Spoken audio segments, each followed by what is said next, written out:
आज मैं फिर आपके लिए यूपीएससी यूपीपीएससी एग्ज़ाम की तैयारी के लिए प्रश्न लेकर आया हूँ कि पेन को ध्यान से देखें और अपने प्रश्न ज्ञान को बढ़ाएं।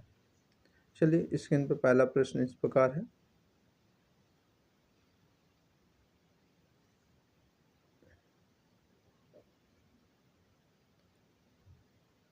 निम्नलिखित में से महात्मा गांधी द्वारा अफ्रीका में प्रकाशित कौन सी पत्रिका है? निम्नलिखित में से महात्मा गांधी द्वारा अफ्रीका में प्रकाशित कौन सी पत्रिका है? आपको विकल्प दिए हुए हैं। A Indian Opinion, B Harijan, C Young India, D African News. जी हाँ, प्रश्न है महात्मा गांधी द्वारा अफ्रीका में प्रकाशित कौन सी पत्रिका है? जी, महात्मा गांधी द्वारा अफ्रीका में प्रकाशित कौन सी पत्रिका है? आपके विकल्प आपके दे रखे हैं, देखिए इंडियन ओपिनियन, हरिजन, यंग इंडिया, अफ्रीकन न्यूज। जी, महात्मा गांधी द्वारा अफ्रीका में प्रकाशित होने वाली पत्रिका जो थी वो इंडियन ओपिनियन थी। कौन सी थी? इंडियन ओपिनियन थी, इसलिए आपका करेक्ट आंसर ए है। नेक्स्ट प्रश्न की ओर बढ़ते हैं।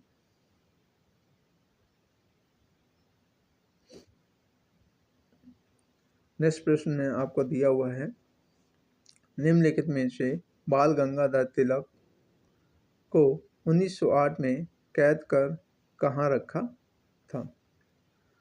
आपके विकल्प दिए हुए हैं। ए मांडले, बी रंगून, सी लक्षद्वीप, डी सिंगापुर। जी हाँ, प्रश्न है आपका अंग्रेजों ने बाल गंगाधर को 1908 में कैद करके कहाँ रखा था? जी हाँ, कैद करके कहाँ रखा था? तो अंग्रेजों ने बाल गंगाधर तिलक को 1908 में कैद करके मांडले में रखा था। जी हाँ, मांडले में रखा था, इसलिए आपका करेक्ट आंसर जो है ए है। कौन सा है? ए। नेक्स्ट प्रश्न,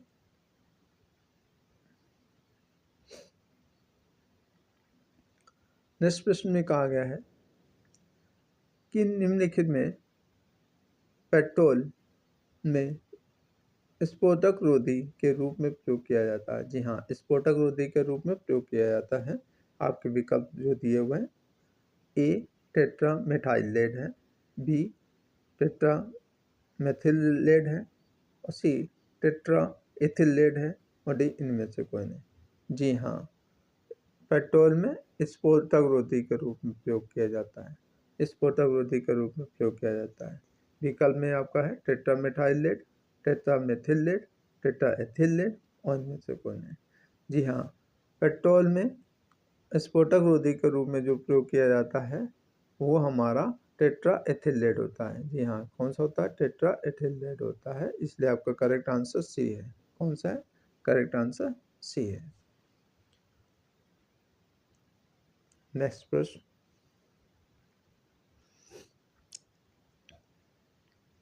निम्नलिखित में से निर्वाचन आयोग का संबंध संविधान के किस अनुच्छेद से है? आपके विकल्प दिए हैं। ए भाग 15, बी भाग 5, सी भाग 13, डी इनमें से कोई नहीं। जी हाँ, निर्वाचन आयोग का संबंध संविधान के किस अनुच्छेद से है? तो संविधान के किस अनुच्छेद से है? तो निर्वाचन आयोग का संबंध जो है संविधान के जो भाग 15 से है। किससे? भाग 15 से है, इसलिए आपका विकल्प जो है ए बिल्कुल करेक्ट है, भाग 15। नेक्स्ट प्रश्न, ये भी बहुत ध्यान देने वाला प्रश्न है, इनको ज़रा ध्यान से देखिए। निम्नलिखित में से बलित पर्वत कौन सा या से है? यानी कि यहाँ पे आपका जो प्रश्न है वो इस प्रकार से होना चाहिए, निम्नलिखित में से बलित पर्वत कौन सा या कौन से उदाहरण है? बलित पर्वत के कौन से या कौन सा उदाहरण है? आपके पर्वतों के नाम दिए हुए हैं। पहला आपका दिया है रॉकीज, दूसरा आपका हिमालय, तीसरा आपका यूराल पर्वत का नाम दिया हुआ है। आपके विकल्प दिए हैं केवल एक, बी 2 बार 3 दोनों सही, सी 1 व 2 सही दोनों सही हैं और डी उपयुक्त सभी। जी हाँ, बलित पर्वत। बलित पर्वत का उदाहरण, तो बलित पर्वत का जो उदाहरण है वो आपका रॉकीज पर्वत भी है। हिमालय भी बलित पर्वत का एग्जाम्पल है और यूराल भी बलित पर्वत में भी आता है। इसलिए यहाँ पे उपयुक्त सभी तीनों के तीनों सही हैं, इसलिए यहाँ पे आपका जो करेक्ट आंसर होगा डी आंसर होगा। क्या होगा? डी उपयुक्त सभी।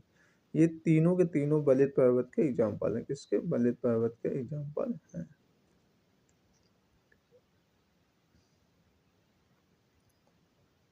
बलित पर्वत है।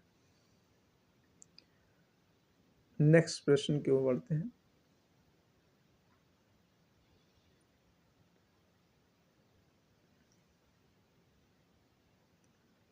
नेक्स्ट प्रश्न में कहा गया है, निम्नलिखित में से चुनाव आयुक्त अपने पद पर किस आयु तक बना रह सकता है? ध्यान देने वाली बात है, निम्नलिखित में से चुनाव आयुक्त अपने पद पर किस आयु तक बना रह सकता है? आपके विकल्प दिए हैं 60 वर्ष की आयु तक, बी 62 वर्ष की आयु तक, सी 65 वर्ष की आयु तक, डी इनमें से कोई नहीं। तो चुनाव आयुक्त जो है अपने पद पर किस आयु तक बना रह सकता है? चुनाव आयोग जो है अपने पद पर जो है, चुनाव आयोग जो है अपने पद पर जो है इसमें 62 वर्ष की आयु तक रह सकता है। कितने? 62 वर्ष की आयु तक रह सकता है। जबकि मुख्य चुनाव आयुक्त जो होता है, मुख्य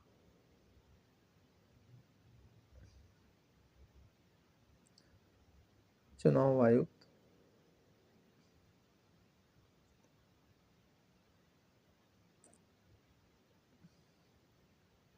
मुख्य चुनाव आयोग जो है अपनी 65 वर्ष की आयु तक रहता है। कितने? 65 वर्ष की आयु तक। इसलिए यहाँ पे केवल चुनाव आयुक्त के बारे में बात की है। किसके बारे में बात करी? चुनाव आयुक्त के बारे में, मुक्त चुनाव आयुक्त के बारे में नहीं, चुनाव आयुक्त के बारे में। इसलिए ये बी आंसर 62 वर्ष की आयु तक बिल्कुल करेक्ट है। ये इसमें ट्रिकी क्वेश्चन था।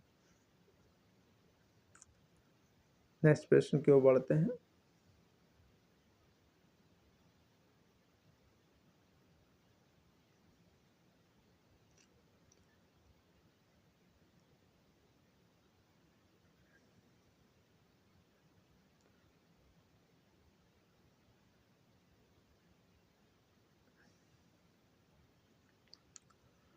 तो जो इसमें दिया हुआ है, नेक्स्ट प्रश्न में आपका कहा गया है, निम्नलिखित में से मोपला विद्रोह किसके शासनकाल में हुआ? जी हाँ, निम्नलिखित में से मोपला विद्रोह किसके शासनकाल में हुआ, ये आपको बताना है। एग्जाम्पल आपको दिया है हार्डिंग, एग्जाम्पल कह रहे हैं, विकल्प दिया हुआ है हार्डिंग, बी आपका चेम्सफोर्ड है, सी आपका रीडिंग है और डी इसमें एडविन है। जी हाँ, मोपला विद्रोह जो है किसके शासनकाल में हुआ, ये आपको बताना है। मोपला विद्रोह जो है लॉर्ड रीडिंग के शासनकाल में हुआ था। किसके? लॉर्ड रीडिंग के शासनकाल में हुआ था, इसलिए आपका विकल्प सी सही है। नेक्स्ट प्रश्न की ओर बढ़ते हैं। नेक्स्ट प्रश्न में कहा गया है, निम्नलिखित में से भारतीय राष्ट्रीय कांग्रेस की स्थापना किसके शासनकाल में हुई? निम्नलिखित में से भारतीय राष्ट्रीय कांग्रेस की स्थापना किसके शासनकाल में हुई? ए रिपन, बी डफरीन, सी एडमिन, डी इनमें से कोई नहीं। जी हाँ, आपका जो प्रश्न है भारतीय राष्ट्रीय कांग्रेस की स्थापना किसके शासनकाल में हुई है, तो भारतीय राष्ट्रीय कांग्रेस की स्थापना जो है लॉर्ड डफरिन के शासनकाल में हुई है, इसलिए आपका विकल्प बी जो है आपका सही है। जी हाँ, भारतीय राष्ट्रीय कांग्रेस की स्थापना जो है लॉर्ड डफरिन के शासनकाल में हुई थी।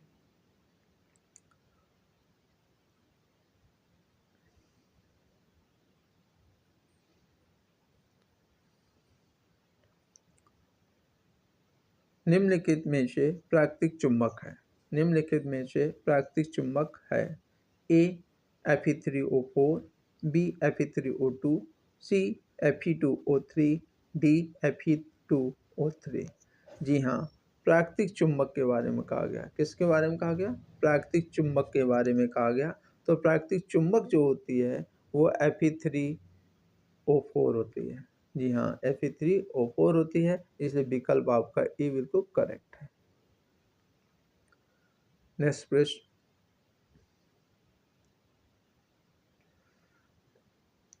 निम्नलिखित में से दूध से दही किस एंजाइम के कारण जमता है?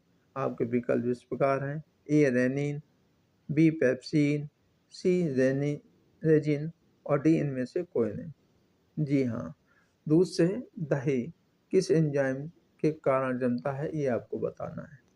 दूध से दही जमाने वाला जो एंजाइम है वो हमारा रेनिन होता है। कौन सा होता है? रेनिन होता है। इसलिए आपका विकल्प ए जो है करेक्ट है। विकल्प ए करेक्ट है, इस बात को ध्यान रखेंगे। रेनिन आपका एग्जाम्पल विकल्प जो है वो सही दिया हुआ है।